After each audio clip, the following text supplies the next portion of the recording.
Hello friends, నేను మీ Pavani. Welcome back to మా ఇంటి రుచులకు స్వాగతం. ఇవాల్టి మన వీడియోలో ఎంతో సులువుగా చేసుకునే రవ్వ కేసరి, గుడిలో పెట్టే ప్రసాదానం లాగా కమ్మగా నోట్లో వేసుకుంటే జారిపోయే విధంగా ఎలా తయారు చేసుకోవాలో పక్కా కొలతలతో ఈ వీడియోలో చూపించబోతున్నాను. ప్రాసెస్ లోకి వెళ్ళిపోదాం. వెడల్పాటి బాండీ తీసుకుని దాంట్లోకి 2 స్పూన్ల నెయ్యి వేసుకోవాలి. నెయ్యి వేసుకుని ఈలోగా కరిగేలోగా మనం ఈ గ్లాస్ తో నేను రవ్వ తీసుకున్నాను. ఒక గ్లాస్ కి 3 గ్లాసులు వాటర్ అయితే ఈక్వల్ గా మనకి సరిపోతుంది.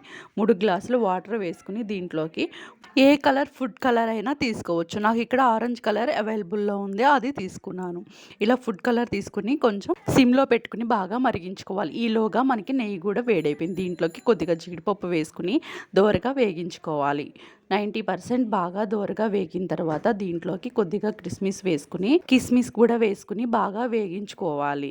ఇలా మొత్తం 2 బాగా వేగిన తర్వాత దీంట్లోకి మనం ముందుగా రెడీ చేసి పెట్టుకున్న ఒక గ్లాస్ బొంబాయి రవ్వని కూడా వేసుకుని 2 కలిసేలాగా బాగా నేతిలో సిమ్ టు లో ఫ్లేమ్లో పెట్టుకుని బాగా వేగించుకోవాలి.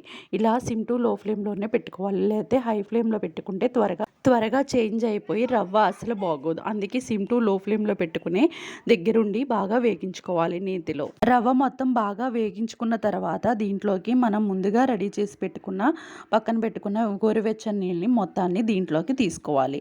ఇలా మొత్తం తీసుకున్న తర్వాత లంప్స్ లేకుండా మొత్తం ఈవెన్గా కలిసేలాగా బాగా కలుపుకోవాలి.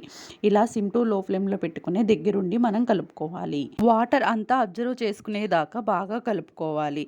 ఇలా వాటర్ అంతా అబ్జర్వ్ అయిపోయిన తర్వాత 2 నిమిషాలు అలా కొంచెం మగ్గనివ్వండి. పూర్తిగా మగ్గిన తర్వాత దీంట్లోకి గ్లాస్కి గ్లాసున్నర పంచదార వేసుకుంటే మనకి ఈక్వల్గా సరిపోతుంది.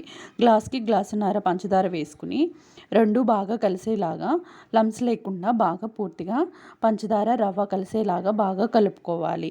ఇలా 2 కలిసేదాకా సిమ్ టు లో ఫ్లేమ్లో పెట్టుకుని బాగా కలుపుకోవాలి. లంప్స్ లేకుండా మొత్తం ఈవెన్గా మొత్తం కలిసేదాకా బాగా సిమ్ టు లో ఫ్లేమ్లో పెట్టుకుని బాగా కలుపుకోవాలి. బాగా కలుపుకున్న తర్వాత దీంట్లోకి కొద్దిగా యాలకుల పొడి వేసుకుని కొద్దిగా నెయ్యి వేసుకుని 2 కలిసేలాగా బాగా సిమ్లో పెట్టుకుని బాగా కలుపుకోవాలి. ఇలా పూర్తిగా దగ్గర పడేదాకా కలుపుకొని ఇలా దగ్గర పడిన తర్వాత స్టవ్ ఆఫ్ చేసుకోవడం. అంతేనండి, ఎంతో టేస్టీ అయిన గుళ్ళో పెట్టే ప్రసాదానం లాగా ఎంతో కమ్మనైన రుచిగా ఉండే రవ్వ కేసరి రెడీ. రవ్వ కేసరి పూర్తిగా చల్లారిన తర్వాత ఎంత మృదువుగా ఉంటుందో ఒకసారి చూడండి. మనం ఇలా పూర్తిగా చల్లారిన తర్వాత ఇలా స్పూన్ పెట్టి చూస్తే చాలా టేస్టీ, చాలా స్మూత్గా కూడా ఉంది. మీకు నచ్చినట్టయితే లైక్, షేర్, సబ్స్క్రైబ్.